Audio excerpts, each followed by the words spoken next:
Thank you for joining the Emerging Tech Fest. Join us again on our virtual live sessions or watch us on playback anytime, anywhere.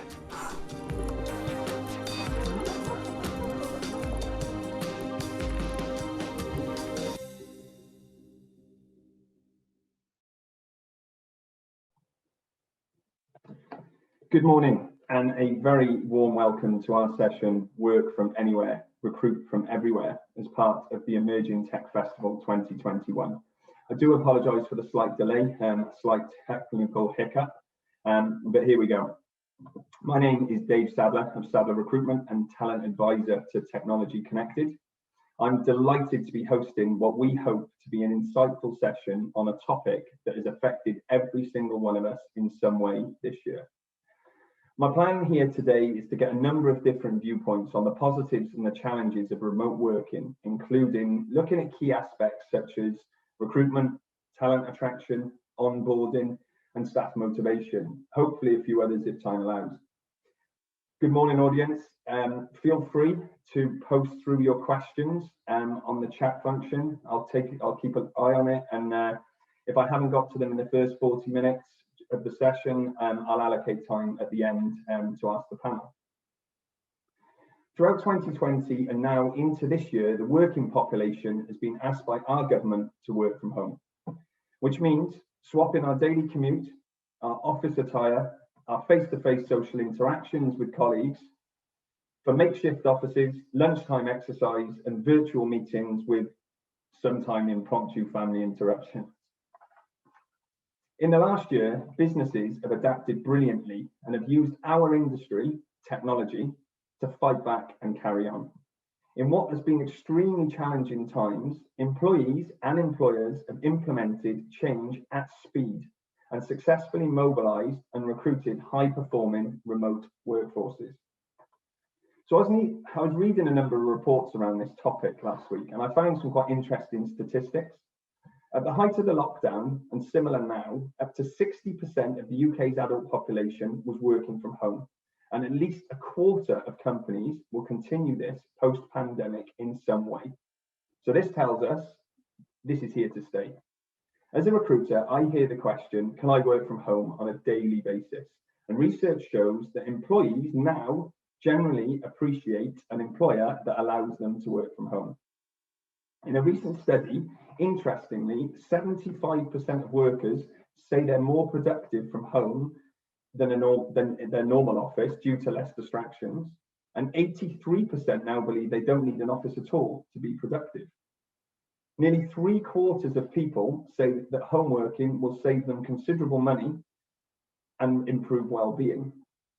However, on the flip side, 30% of workers admit to loneliness, 20% say they struggle to switch off, and 65% say that they need their companies to provide better technology that helps them stay connected and do their job. I'm absolutely thrilled to be joined by a truly fantastic panel from all company sizes and industries in the technology sector. I hope to gain opinions from the private sector, software consultancies, SMEs, and a rapidly expanding startup. So without further ado, I'll introduce you to the panel. So guys, if you can just raise your hand and give a wave. Firstly, Christian Coates, Managing Director of Method 4 Limited. Adam Jordan, Director of Software Engineering for LexisNexis Risk Solutions. And Sina Yamani from Yoelo. Amy Taffy Evans, who was supposed to be joining us, does send her apologies, and unfortunately she can't make it today. So guys, if you can, when you answer your first question, it'd be good if you could just give a little bit more insight into yourselves and your company. And let's try and stick to sort of 4 or 5 minutes for each question so we can cover as much as we can. So there are clearly benefits and challenges to overcome for the employer and the employee when recruiting and managing a remote workforce. So let's throw this to the panel. Christian, obviously expanding Method 4, you talk a lot about winning some big projects, and the pandemic has been okay for you, but how have you found the last 12 months, and how well has your business adapted to remote working? Thank you. Yeah, so Chris Goats, Managing Director of Method 4, a software house in the centre of Cardiff. We've been there since 2005 and changed quite a lot over the years, and obviously very significantly in the last few months, along with the rest of the world.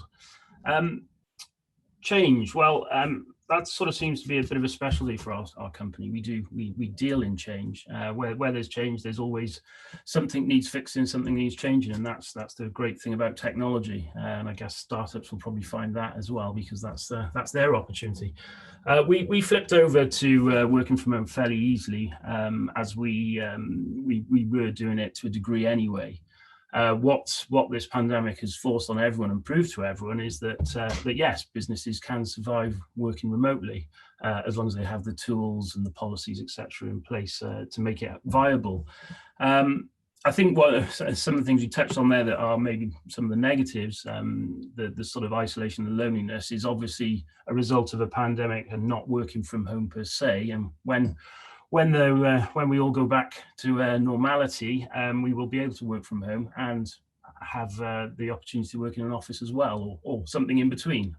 And I think that will solve many of those problems. So I think moving forward, it should have taught most workforces, I'd imagine, that flexibility is key, and offering exciting work is incredibly important if you want to retain talent, alongside all of the other standard benefits that you would normally look for. But yes, it's been fun. But yes, I think like everyone else, we're looking forward to working in more normal times. Yeah, no, it makes perfect sense. I think you mentioned, obviously, hopefully it's just a pandemic in terms of the issues from working from home. I totally agree with that. Adam, many sort of tech businesses work particularly hard to create culture and push their values through their people.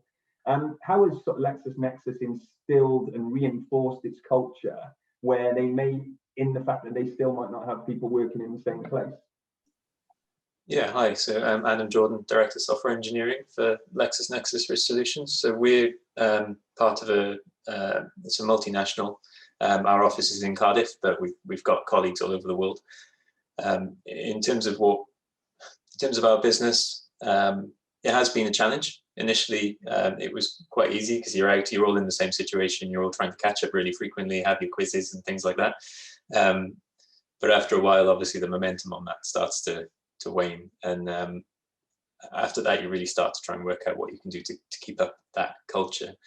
We've had a fair few new joiners into our team over the last year, which is very fortunate that we're in that position to be able to do that, but the challenge for them is really building the same network and relationships that they could have fairly easily have done in the office. It's been a challenge. I wouldn't say we fully conquered it, but we've certainly focused on, for example, making sure that they've got really strong start plans. They know the individuals that they need to meet when they're joining to find their feet.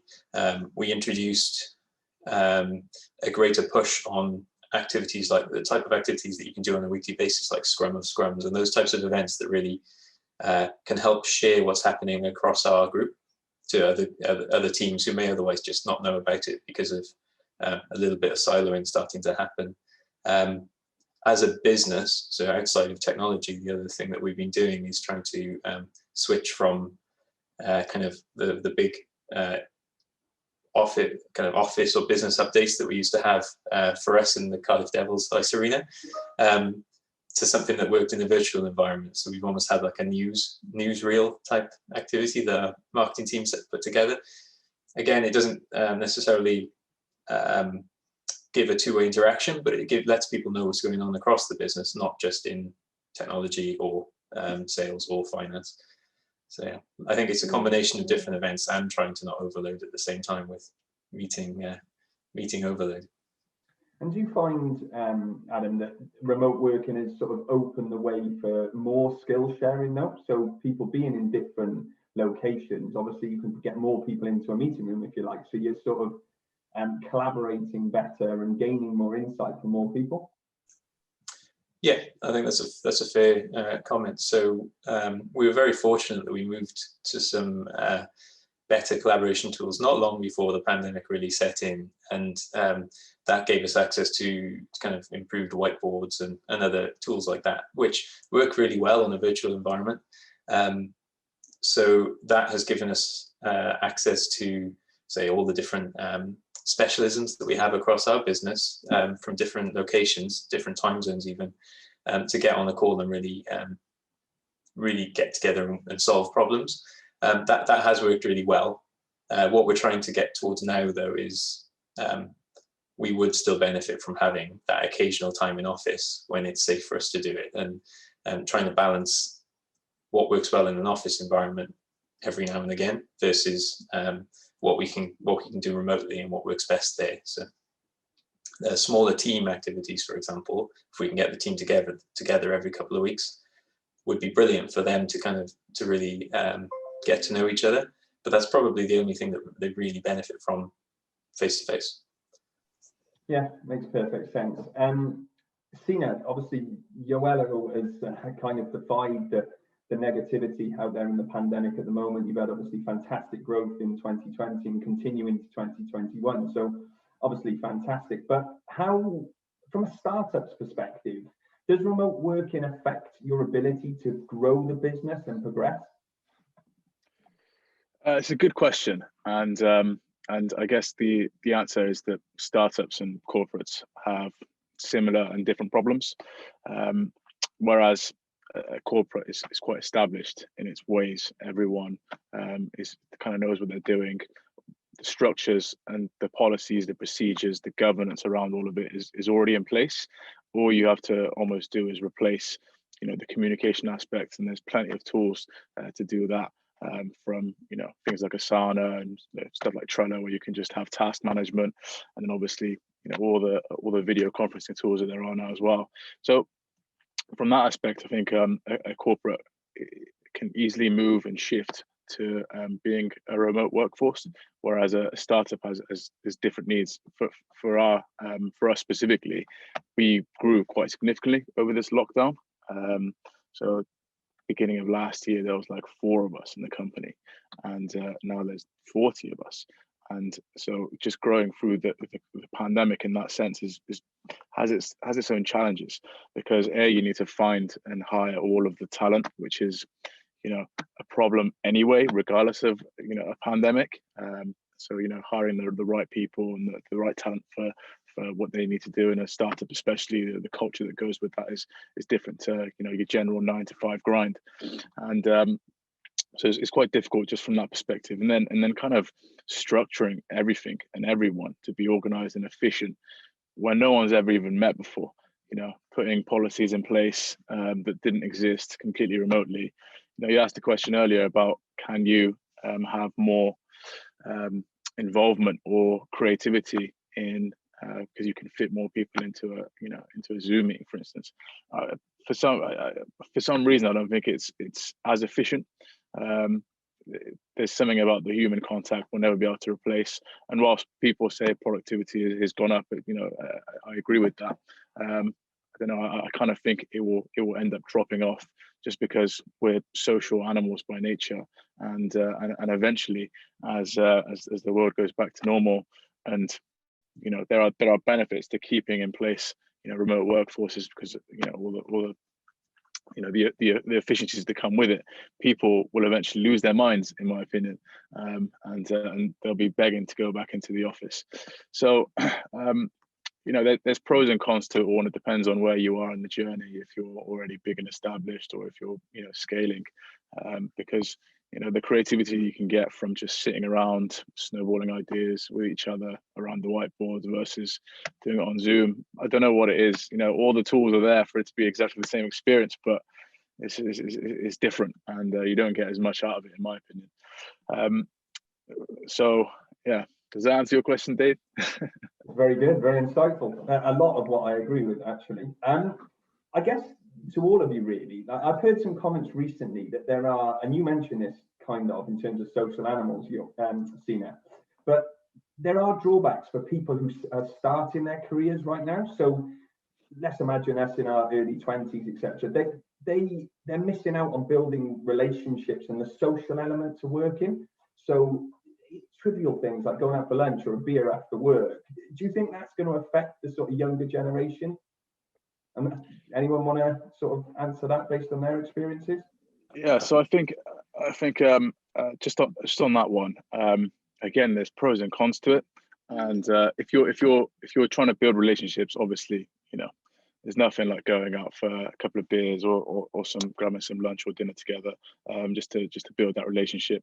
But if you're looking at it from a business perspective, how many more meetings have you been able to cram in now? Just because everything's online, just meetings are now by default over Zoom. Even things that were supposed to be a phone call are now over Zoom. So, I think in terms of growing, yeah, you definitely won't be able to build the relationships that you could otherwise, but you can probably connect to more people. So it's offset by that. I could just tag in as well. So for the more kind of entry level individuals who joined our team across the last few kind of months to year, they are some of the individuals who seem to have really had to work hard to adapt to that situation. Usually they'd be sitting next to some colleagues where they can just turn and ask questions really easily. Now they can get hold of their team members and their teammates theoretically just as easily via Teams or whichever tool they're using, but it doesn't happen as naturally, and that's where we need to try and solve that. Time in office is probably the easiest way of doing it, or walking over to Morrison's on lunch or something like that. So yeah, I do agree that it doesn't work as well in certain situations. We've tried to overcome that by just making sure they have those environments to talk safely with team members, making sure that, for example, development lead is checking in really frequently with some of the individuals while they're getting used to that working environment, knowing they can openly ask questions as if they would just turn and ask someone. It's certainly an area of challenge to grow as easily as you could have in an office environment. Christian? Yeah, I agree with both Sina and Adam there. The other sort of aspect to it I've noticed from my perspective is when everyone is in the office, I can see them all. I can go around, I can meet them all. I can get a feel for how people are, what's happening. I know that there are people within my company that I haven't seen or spoken to since last year, because we've all gone into, as Sina very clearly pointed out, our Zoom or team meetings endlessly, which makes us super efficient. But I'm not actually talking to everyone that I want to talk to necessarily. And sometimes it's just a hello in the morning, but you can get a gauge for how someone is and what's happening and how they feel. And that's important to me, and I think it's important to businesses. So our recent entries and recent grads have had challenges, and one of them is they're probably not seeing enough of the people they need to see. So yeah, I think it sounds like we're all in agreement on that. Yeah, absolutely. In terms of, I guess on that, and again, you've kind of both, or all of you have mentioned this, but are we saying then that there has been an element of staff losing morale and losing the sort of the creative flow, the ideas coming through, just that normally happen when people meet face to face? Have you lost a little bit of that, but on the flip side, gained by you can have more meetings, there is greater collaboration? But I'm just talking about the actual flow and the creativity. Is that being stifled somewhat?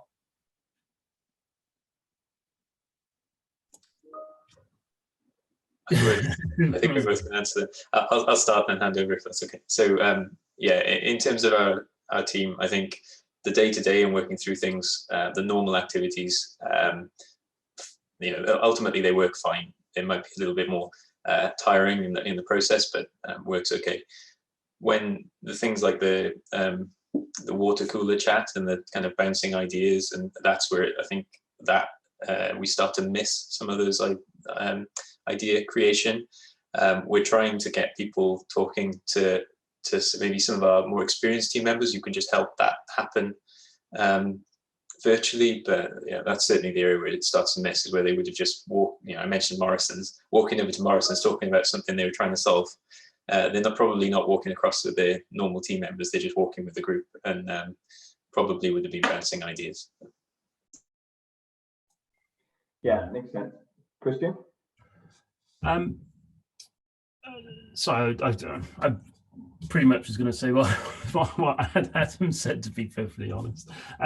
I think if we're in this position too long, where it's sort of hyper working from home, then yeah, those water cooler moments are going to run out. But I mean, in our business at the moment, we're taking advantage of the water cooler moments we had just before lockdown, and so we've got a couple of products that are under development, so we're using the time to do that. But as this goes on and on, if we don't get a bit more flexibility in working from home and perhaps having people physically together, we might miss out on other innovations and opportunities in the future.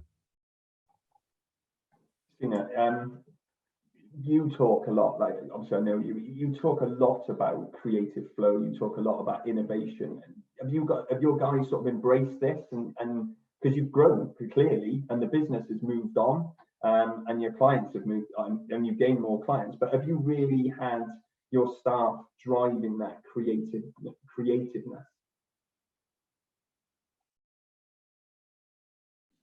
Who was that for, Sam? Of course. So it is much more challenging, but I think if your business is going in a specific direction and you keep in good contact with your customers, and you kind of have access points within your file collaboration tools, then and everyone has access to all of that stuff, then you can kind of share ideas based on that. That's the thing that everyone's missing, right? I mean, if you were in the office, you're just sitting down doing some work and you hear someone talking about something in particular, and you jump in and you say, oh, how about this, or we actually did this over here, and collaboration happens naturally that way. And obviously that can't really happen anymore, and so you have to replace that with having universal data access to from a granular level at very specific points, so that everyone can kind of contribute in this new remote world that we live in. Yeah, brilliant. So the talk is obviously called Work From Anywhere, Recruit From Anywhere. So moving on to recruitment, you're all growing businesses, but how have you found, so Adam, how have you found onboarding and interviewing whilst managing the process remotely? So interviewing, actually easier, I'd suggest. So I miss the kind of seeing someone face to face and how they handle that situation. But other than that, it's a lot easier to get someone onto a call quite quickly, turn that around. Even if you're having, say, a few different sessions with lots of groups of people, that's a lot easier to arrange virtually. So turnaround has been easier. Once someone's onboarded, that's where we've had to be really, really on it in terms of onboarding plans. So where you could get away with walking around the office and meeting people and starting to find their feet that way, is like, can we make sure they have VPN before they've started? Because if they don't have that on day one, it's going to be disastrous. Make sure the equipment all turns up on time. Once they're in, they've got a good plan of who they're going to meet. It's working okay, but you can see people having to work harder to build that network, whereas normally they would have met someone from most teams across our business just from walking through the office and getting introduced to people. But I'd say overall okay, easier to recruit, slightly harder to onboard. Anyone else?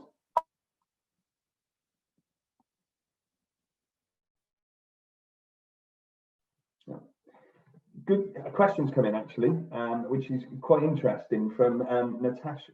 So Natasha sent it through. The panel has been discussing the loss of the office dynamic and the effect on morale and creativity. How much, Christian, I think you talked a little bit about this, but how much of that is down to office location choice and working methods, and how much is actually down to COVID and the lockdown? Does anyone want to have a stab at answering that?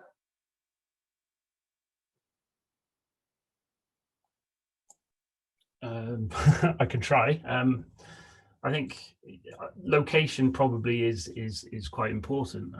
Obviously, a lot of these businesses, if not all businesses, started out in a physical location. So any starting up now will be doing it slightly differently. So when we picked our location, we picked it for specific reasons. and that allowed us to access as many staff as possible, as easily as possible, because of the connections of Cardiff Central train station and the Valleys network, etc., which has been really useful for us and been really useful for our staff. When you move to a virtual environment, now we may not need the same size office in the future. Perhaps we will need an office, or it may be a different shape.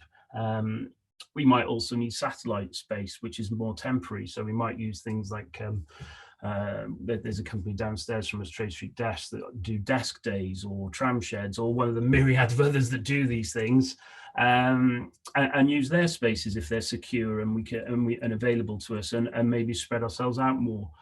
So yeah, it just throws up ideas for how to be more flexible and how we deliver good spaces for our staff. Okay, I guess going back to recruitment. So, and this is quite something I've seen, but have you received more job applications now as people believe you don't have to be in an office? Christian? We've certainly seen a lot of CVs coming in, yes, for sure. I'm not sure whether it's down to the situation we're currently in, or as a result of people working remotely. But yeah, I'm seeing CVs from Scotland, North of England, a lot more than we would perhaps have seen them before. So yeah, I think people are starting to recognise they can look anywhere, and they're probably looking for the type of work, I think, as opposed to the location. Suddenly, if they can work from home, then they're thinking, that's the kind of work I want to do. I want to work with their clients. That sounds interesting to me, and that will push my career forward. So the way they look for roles perhaps is starting to change. Yeah, perfect. And I guess that's a real benefit as well, potentially, because you can all increase your talent pool ultimately. Adam, obviously, LexisNexis is growing quite aggressively. Have you started to see a lot more applications from people outside of Wales wanting to work for you? Yes, and it's let us target that as well to a degree. So for us, it's trying to find a good balance between people who want to work in Wales and eventually, when we're into whatever the post-pandemic situation is, could fairly regularly attend team events and things like that, to actually finding those other individuals who we wouldn't have been able to consider previously, who could add something special into the team, whether that's skill set, just their general ability, who they are. It's certainly allowing us to fill gaps in the team and in our roles more creatively, and also to access a more diverse talent pool, I'd suggest. So we've certainly seen an increase in terms of diverse candidates coming in, because we can go out to a far wider, or cast the net far wider, I guess. We've just been hiring for our industrial placements. So that we saw the number of applicants increase drastically this time.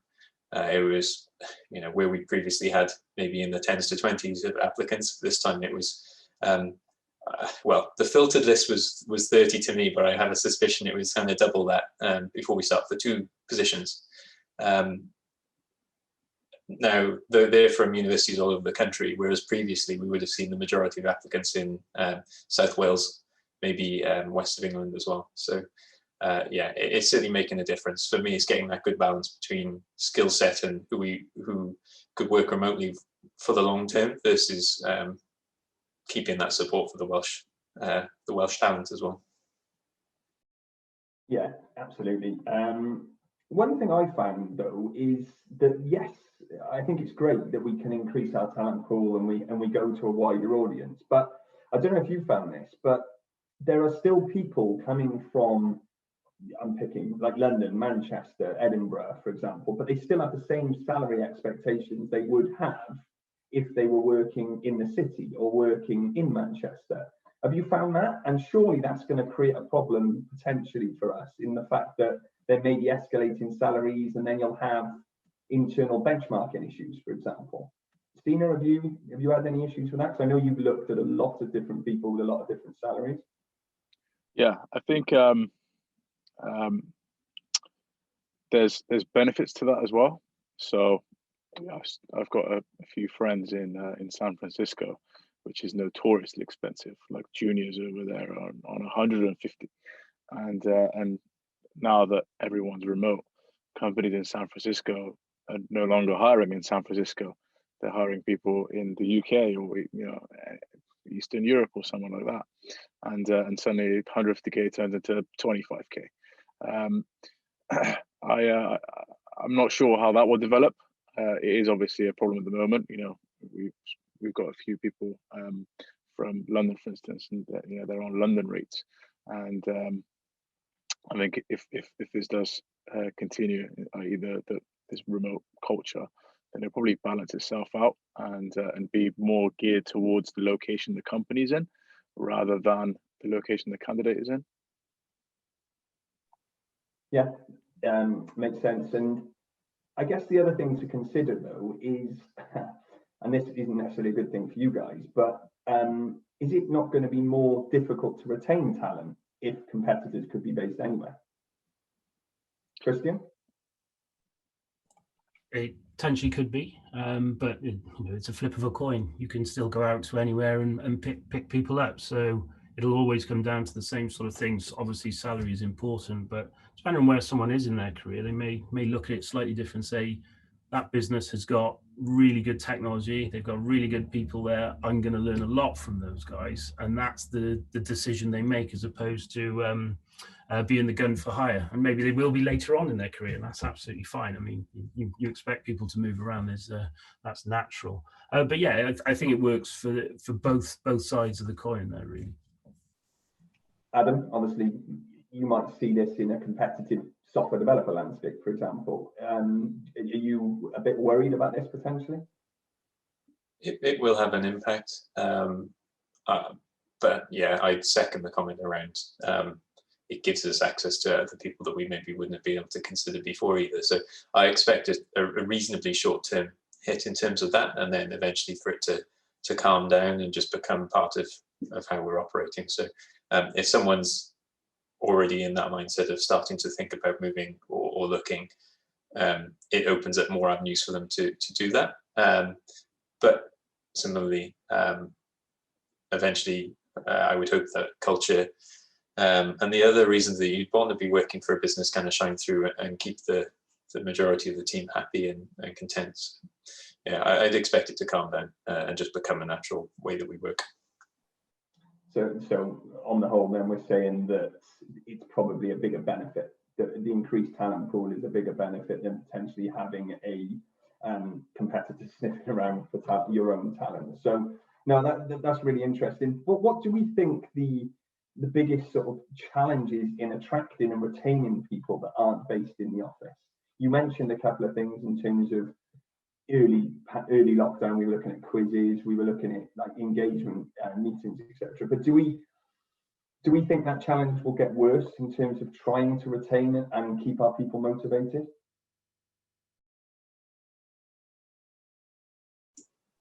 For me, yes, but I think it just keeps us honest in terms of working on what we want to be working on and improving anyway. So if we really nail it in terms of the kind of hitting that interesting work, the type of stuff that keeps the team engaged anyway, as well as then managing things like not causing meeting overload, which is a fairly severe problem for a lot of people over the first few months, and in fact probably still is. If we can get that balance right, as well as then keeping up the plans we already had in place to make it an engaging place to work, then I'd hope we get that right. It will keep us honest. Fantastic. And this, I guess I throw this to all of you really, but because there's a lot of positivity now being pushed through that remote working is a good thing for your businesses, which is fantastic. But has your company and your teams actually improved productivity and really they've adapted over the last 12 months, but has things improved significantly? Christian? They have performed really, really well. It was a concern, obviously, because you're dramatically changing your business. We're very fortunate. I mean, we work with 30 odd clients at any one time, and they're often remote, overseas, could be anywhere. So we are used to working in this way, and so it has worked well, and it's challenged a lot of people, and it's given people responsibility, and they've embraced it. So it has been a real positive for the team, and I think a lot of people have learned a lot of new skills, which is fantastic. So I think we just need to build on it as a business, and I suspect that's probably a similar story elsewhere. But yeah, it was nerve-wracking to start with, though, I have to say. Sina, any have you guys? You've obviously grown, so there must be an increase in productivity somewhere. Well, I mean, I don't have much of a basis point to compare it to. The majority of the business has been throughout the lockdown, and so it's tough to compare it to anything else. Maybe I can answer you in a couple of years' time if we ever get out of this, these lockdowns. But I'm sure if there is a lack of productivity somewhere, we'd make up for it somewhere else from being in the office. Adam? Yeah, we initially took a hit with that. So when the pandemic really kicked in to start with, business continuity processes kind of kicked in, which was including minimize the changes that we make to our products so that we help our customers adapt to the same situation. That was global, which works well for a period of time, but for a technology team who were trying to release really frequently, that becomes a little bit challenging after a while. So that caused us a little bit of a bow wave in terms of what we were trying to get done, catching up from that. Really, once we got through that, teams just got down to it, I'd suggest, and they've really shone through in terms of what they've been able to do. Really, I think we've seen kind of peaks and troughs in terms of people's motivation. So as the pandemic kind of pans out, and so the question that came through earlier and around kind of how much of it is impacted pandemic, for us, you kind of see as things are getting a little bit tighter, a little bit worse. Some people are okay, other people have different personal situations, and that starts to impact on them, and it's trying to catch where those people are being impacted, make sure they're okay, be as helpful as we reasonably can, so that they're not kind of overloaded or just thinking it's all on their own shoulders. And yeah, I'd say we're in a better position than we were at the start, but a lot of it is just through the team being the team. No, that's fantastic. Clearly, your businesses are evolving and learning from early in the pandemic, which is fantastic. But something you mentioned, Adam, about looking after our own people in Wales as well has got to be quite important in this. In a remote working enabled world, do we think Wales has got any unique strengths compared to any other location? I would suggest in terms of general environment and what's around us, it's a good place to be. So we generally have good connectivity and good ability to work. We've got access to the city, but also you can get, you could be anywhere in a nice rural environment if it suits you better. So for people moving in, it's quite desirable. For people here, it's a good place to be.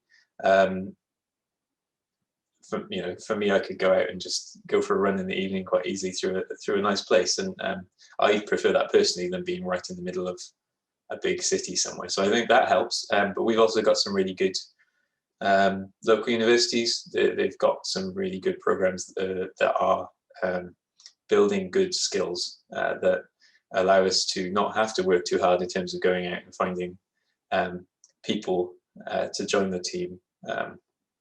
Which is another great quality locally. That's in Wales, but I would also say in the kind of west of England as well. It's not too hard to work from there. So, yeah. Perfect. Christian, you're shaking your head there. Is there what are you thinking? No, I was nodding actually. I mean, it's a great location. Obviously, I'm going to be biased, but it's a good location. It suited Method 4 very well for many years, and yes, you can be in the city and you can be in the countryside, you can be on the coast very quickly. So from a work-life balance, it's fantastic. You've also got the close access to airports, international airports for access to the world. So it's not a bad place to be. The infrastructure is in place. The universities are very good, and we've had many brilliant individuals come through those institutions and work for us, and then move on elsewhere as well. So yeah, from an inward investment point of view, it's not a bad option. From a living and locating, I think it's a fantastic option. So yeah, I'm comfortable that Wales as a package is a good one. But yeah, it's certainly worked really well for us. Sina? Yeah, I mean, we've been in the city centre this entire time. We've been we're in the Clockwise offices at the moment, which is like a WeWork kind of setup. It's very central, so it's more next to the train station. It's been good for us so far as well. We've been shopping around at the over the last kind of month or so to see what we want to do next, whether it's stay where we are or look somewhere else. I think it's important to be central.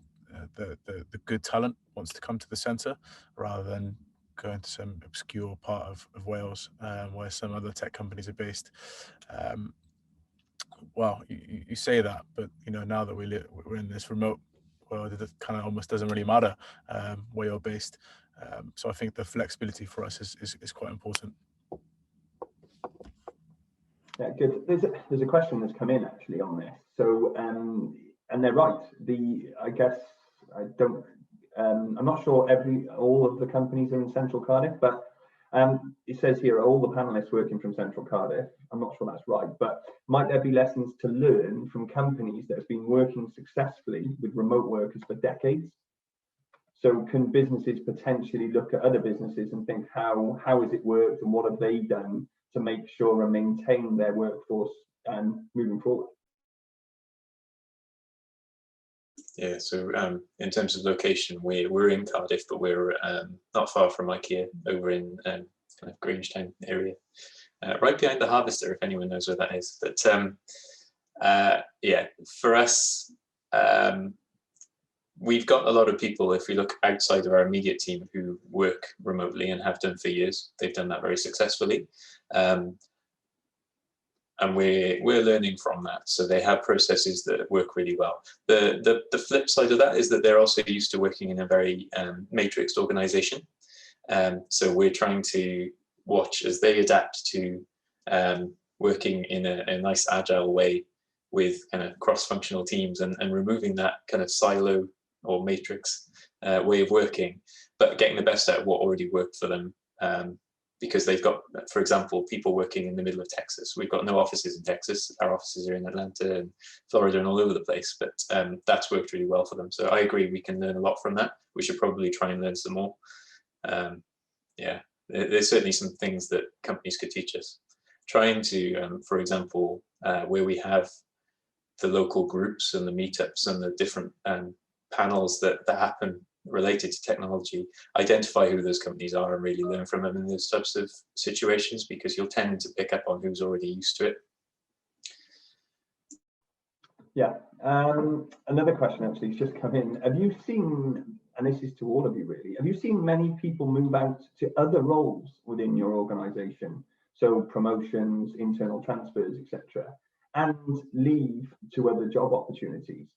If bunkering in, do you think that is a positive or negative for your business? We've certainly seen people leave to go to remote-based roles. It's going to happen. But for those people, they were also very good roles. So I could certainly not take anything from that. What was the second part of the question?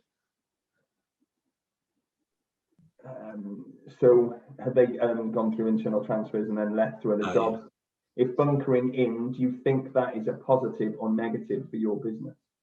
So yeah, we've certainly seen some people move, but it's not been substantial. In terms of internal roles and promotions, yeah, absolutely. So we've seen people move amongst our team, but we've also then seen people be able to apply for roles that maybe meant to be based on the other side of the country for a completely different part of our organization, but it doesn't really matter because people are being more flexible now.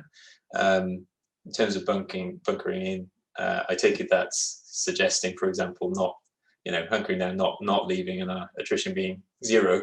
I don't think that's a good thing either. So you've got to hit that good balance of not having the good people and leaving, or too many people leaving, but similarly being able to bring in the good, the fresh talent, the fresh ideas on top of what your team's already able to do. And you're never likely to have a team that's 100% of fantastic performers. There's always likely to be someone that just may fit a different role better. And so you need to see a degree of change, but that degree should be fairly small, I suggest. Okay, so question to all of you really, to sort of be it quite blunt. Can you ever envisage your business working 100% remotely? I think I know the answer, but I'm keen to get the views of all of you really.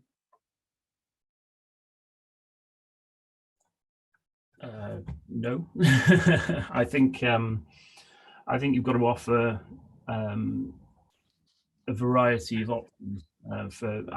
For us, our team are the business. It's a people business, and we will have people who need to or want to work from the office, and we'll have people who want to 100% work from home, and we'll have people who need flexibility for all sorts of obvious and less obvious reasons. And if we can accommodate everyone in a reasonable way without impacting the business, which I believe we can, we will do that. In terms of cost, our office space is a very small part of our cost, so maintaining it is not an issue in the overall grand scheme of things. But maintaining really good people and having them happy and positive is essential to our success. So we will have the mix, because we're all different, and some people will love to be at home all the time, and others will love to be in the office all the time, and everyone in between. Fairly similar position for us, yeah. So I can't see us operating entirely remotely ever. We'll end up likely with a far more flexible position than we had before the pandemic, but that's where we'll be. So the ability for people to go in regularly, they probably won't all have desks in the way that they used to. It's going to be more of a flexible situation, but we would still want, where we can, to get everyone together every now and again for some of the team activities that could really benefit from that. Yeah, I completely agree with Adam on that one. I just can't see it completely 100% of the time. Just the impact it has on creativity, collaboration, but most importantly, culture.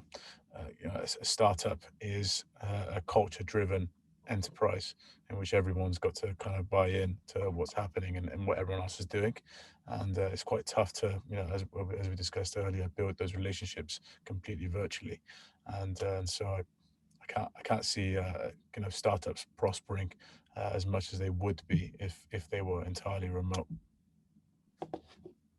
So what are we saying then, that the employment contract will look like, I don't know, 2 days working from home, 3 days in the office? Is it trying to get that balance really? But the pandemic has shown that it can work, and there will be some days that employees can work from home.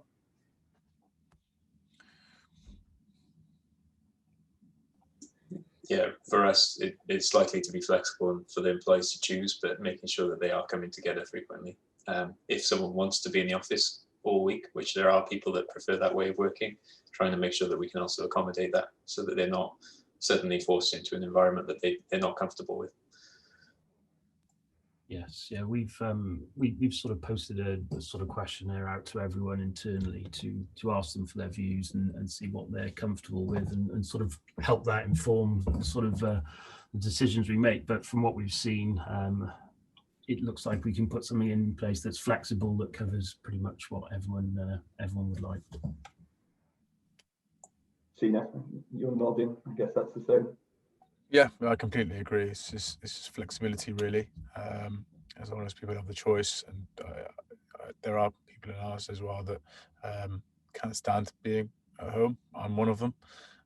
So you have to be flexible to accommodate for everyone's needs. So I think on the whole then, for an employee experience that I'm working from during this last 12, 15 months has been a good thing, because it's shown companies that they can survive and they can stay productive, but also the employee is going to benefit because they're being asked what they want, but also there's going to be improvements in saving money, well-being, etc. So really, it should be seen as a potentially a good thing. Okay, so obviously it's obvious now that there's, like I said, benefits and negatives. The one question I was going to ask before, actually, Adam, you mentioned in terms of like getting laptops to people or getting home chairs and sort of infrastructure. Have you found any challenges with that? Has there been any sort of miscommunication, people not getting their things, and a delay in productivity just because you have to get things out to people? Yeah, we have. So you've got generally that delivery companies are quite busy and a little hit and miss every now and again. So we've had those issues just impacting on day one. We're quite fortunate that a fair few of the hires are in the local area, and the IT support team have been very generous in covering for courier errors. But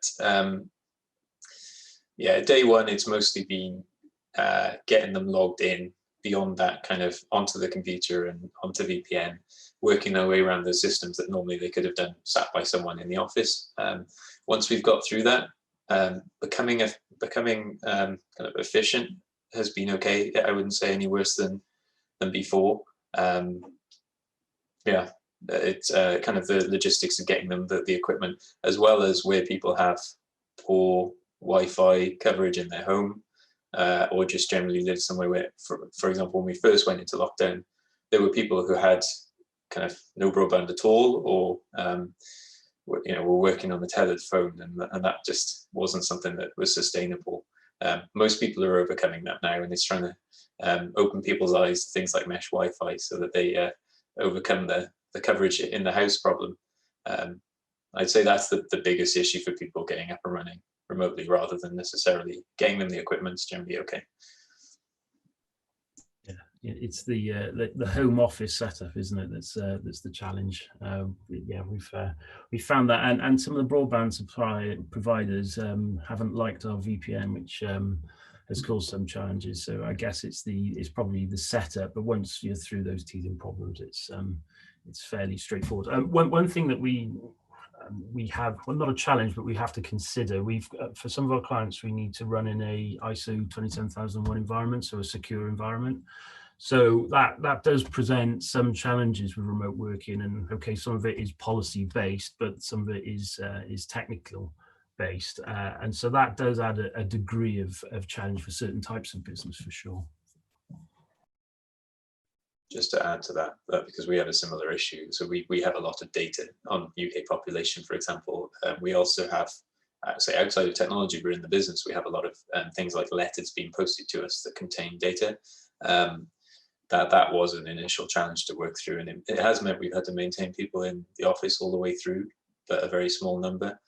Trying to overcome some of those kind of information security requirements was some of the bigger challenges when we first went into that environment.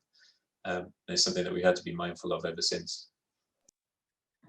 Perfect. We're coming to the end of the session now, so I'd just like to say a huge thank you to all of you for giving a really rounded view of the benefits of managing and recruiting a remote workforce. I think in conclusion, and I'm speaking on behalf of the panel, there are clear challenges in terms of culture issues, creativity, creating ideas, not being around people, not being able to socialize with people. But there are also, from the company's point of view, huge benefits in terms of there's a greater talent reach, there's greater collaboration with the opportunity to have more meetings, you're able to keep in touch with more people, you're allowed to see more people you wouldn't necessarily see on a daily basis. So on the whole, I think the positives, hopefully, moving forward will outweigh the negatives, but there are definitely things to consider moving forward.